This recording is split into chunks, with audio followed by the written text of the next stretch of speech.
Mr. Speaker, it's an honor to have you in a Georgian program.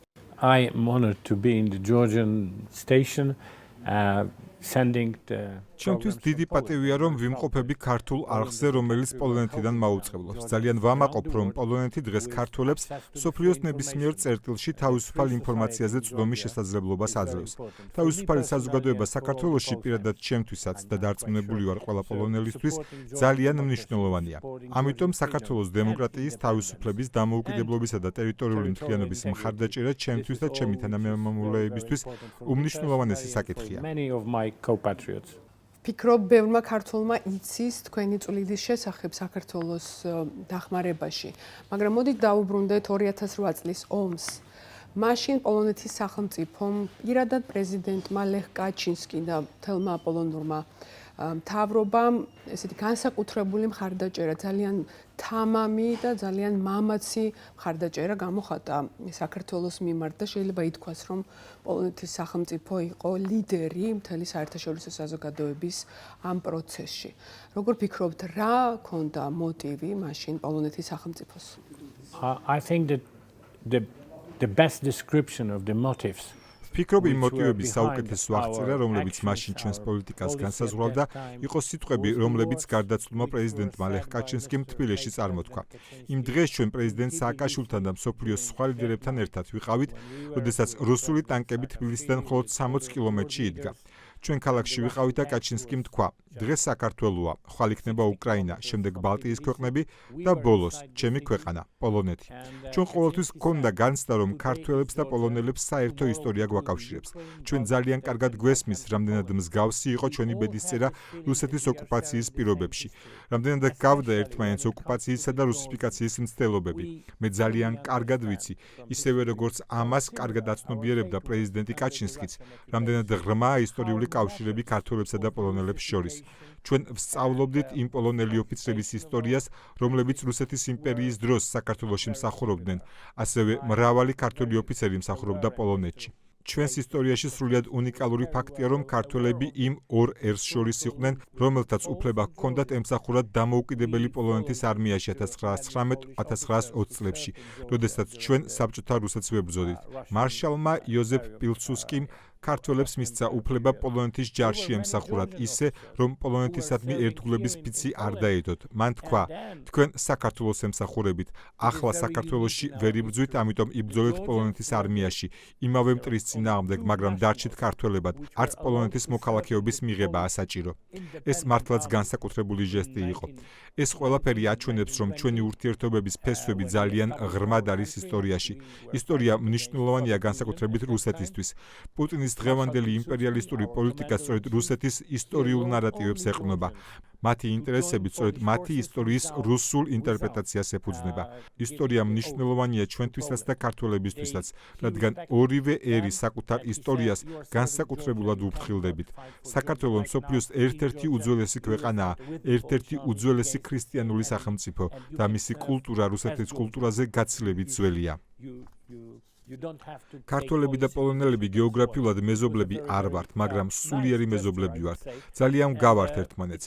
პრეზიდენტ კაჩინსკისა და პრეზიდენტ სააკაშვილის პირადი მეგობრობა სწორედ ამ ძმობის საუკეთესო მაგალითი იყო. ჩვენი პოლიტიკა ემოციებზე იყო დაფუძნებული, მაგრამ ასევე ეფუძნებოდა პოლონეთის ღრმა ეროვნულ ინტერესს, რადგან პოლონეთის ინტერესშია, რომ ყველა მეზობელი ქვეყანა, რომელსაც რუსეთის მეზობლობა ხვდა წილად, იყოს თავისუფალი. neighboring Russia. დიახ, ბატონო სპიკერო, სამწუხაროდ ისტორიამ დაადასტურა, რომ პრეზიდენტი კაჩინსკი მართალი იყო და ჩვენ მივიღეთ მართლაც ომი უკრაინაში, სასტიკი და განგრძობადი ომი. როგორ აფასებთ ზოგადად რუსეთის აგრესიისადმი დასავლეთის რეაქციას? საკმარისია თუ არა ის პოლიტიკა, რასაც ჩვენ ახლა ვხედავთ განსაკუთრებით 2022 წლის სრულმასშტაბიანი ომის დაწყების შემდეგ უკრაინაში? I had this privilege. მე მქონდა პატივი პრეზიდენტ კაჩინსკისთან ერთად ყოფილიყავი 2008 წლის ბუქარესტის ნატოს სამიტზე. სწორედ იმ სამიტმა ფაქტობრივად გზა გაუხსნა იმ ომს, რომელზეც დღეს ვსაუბრობთ. ჩვენ იქ ჩავედით მტკიცე სურვილით, რომ საქართველოსო და უკრაინას ნატოში გაწევრიანების სამოქმედო გეგმა მეპი მიეღოთ. ეს რომ 2008 წელს მომხდარიყო, დარწმუნებული ვარ, არც საქართველოში იქნებოდა ომი, არც ყირიმის ანექსია მოხდებოდა და არც დღევანდელი ომი უკრაინაში. დასავლელი ლიდერების მხრიდან საუკეთესო შემთხვევაში ეს იყო სტრატეგიული განჭვრეტის სიმწირე. უარეს შემთხვევაში კი რუსეთის გავლენა დასავლეთის პოლიტიკაზე. თუნდაც მხოლოდ გულუბრყვილობა ყოფილიყო, დღეს უკვე ყველა აღიარებს, რომ მაშინ პოლონეთი მართალი იყო. მახსოვს იმ პერიოდში ევროპარლამენტში მუშაობდი და დასავლელ პოლიტიკოსებს მუდმივად ვეუბნებოდი, თუ ახლა არ იმოქმედებთ მოსალოდნელი ხარჯების შიშით. მომავალში ეს უმოქმედობა გაცილებით ძვირი დაგიჯდებათ. ზუსტად ასე მოხდა, როგორც ეს იყო ცივი ომის შემთხვევაში. მეორე მსოფლიო ომის შემდეგ დასავლეთმა უხეშად რომ ვთქვათ, საბჭოთა კავშირს ჩაგვაბარა, რადგან მესამე მსოფლიო ომის ეშინოდა. სტალინისთვის წინააღმდეგობის გაწევის გამბედაობა არ ეყოთ და რა მიიღეს შედეგად?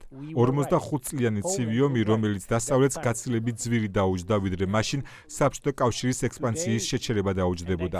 ამ ოკუპაციის შედეგებს დღემდე ვიმკით. ამიტომ დარწმუნებული ვარ, რომ დასავლეთმა რუსეთის ნებისმიერი იმპერიული გაფართოების მცდელობას გაცილებით მტკიცედ უნდა უპასუხოს. რუსეთი მხოლოდ სამხედრო გზით არ მოქმედებს, როგორც ამას საქართველოში და უკრაინაში ვხედავთ. არსებობს ეკონომიკური, კულტურული და მრავალი სხვა მეთოდი, რომლითაც ის დასავლურ დემოკრატიებს აზიანებს. ამიტომ ძალიან ფრთხილად უნდა ვიყოთ, როდესაც რუსეთთან ურთიერთობების გახსნაზე ვსაუბრობთ. დღეს უკვე რუს სპორტსმენებს კვლავ ვაძლევთ საერთაშორისო შეჯიბრებებში მონაწილეობის უფლებას. დარწმუნებული არ ვარ, რომ ეს სწორი ნაბიჯია. ჩემთვის დიდი იმედგაცრუებაა ისიც, რომ რუსეთში დღემდე ვერ ვხედავ მასობრივ საპროტესტო ტალღას.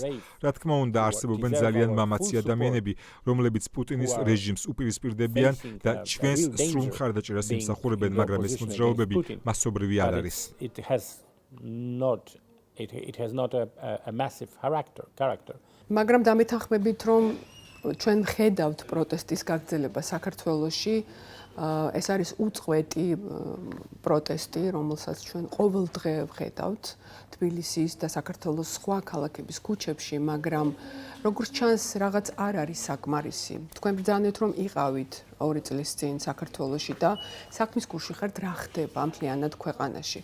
როგორ ფიქრობთ, რა არის კიდევ იმისთვის საჭირო, რომ საქართველომ შეძლოს თავისი დემოკრატიული და დასავლური კურსის უკეთ დაცვა? Yeah, unfortunately, and I'm really disappointed by the სამწუხაროდ სწორედ ასია. ძალიან იმედგაცრუებული ვარ იმ წინააღმდეგობრივი გზავნილებით, რომლებსაც დასავლეთი საქართველოს უგზავნის. ჩვენ ვამბობთ, რომ საქართველო ევროპაში გვინდა, ეს ძალიან მკაფიოდ უნდა ითქვას. ჩვენ ხომ არ გვინდა, რომ ამჟამინდელმა ხელისუფლებამ საქართველოს ევროპული მომავალი გაანადგუროს. ისინი სწორედ ამას აკეთებენ. ვფიქრობ, ბევრ ქართველს დღეს აქვს განცდა, რომ ქვეყანა ჩიხშია. დასავლეთმა, მათ შორის პოლონეთმა, ქართველ ხალხს მკაფიოდ უნდა უთხრას: თქვენ ევროპაში გელოდებიან. თქვენ დასავლურ სამყაროში გელოდებიან. თქვენ ჩვენი სამყაროს ნაწილი ხართ. ჩვენ უნდა დავეხმაროთ ქართულ სამოქალაქო საზოგადოებას, რომ ეს სირთულეები დაიძლიოს.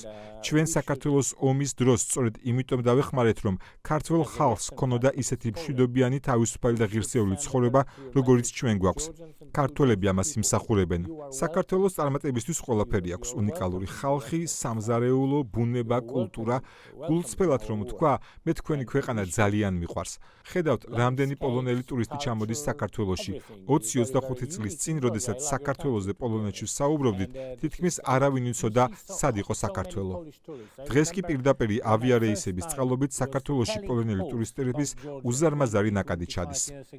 They had no idea about Georgian cuisine and they had no idea about Georgia as a country which is worth to visit. და ბატონო კამისკი, ბოლო შეკითხვა. როგორ ფიქრობთ, ხომ არ შეიძლება, რომ ის რაც დღეს საქართველოში ხდება, მისი დემოკრატიის, სუვერენიტეტის და დასავლური გზის ასეთი დაკნინება, როგორმე დავუკავშიროთ დასავლეთის პოლიტიკას, რაც ჩვენ ვიხილეთ 2008 წლის ომის და რუსული აგრესიის შემდეგ?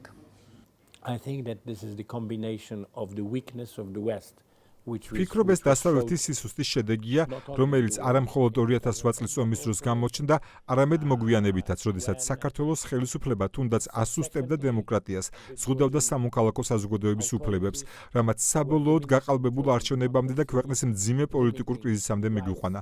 დასავლეთში ბევრს ჯერ კიდევ არ ესმის, რამდენად მნიშვნელოვანია საქართველოს ყოფილი საბჭოთა კავშირის მთელ სივრცეში.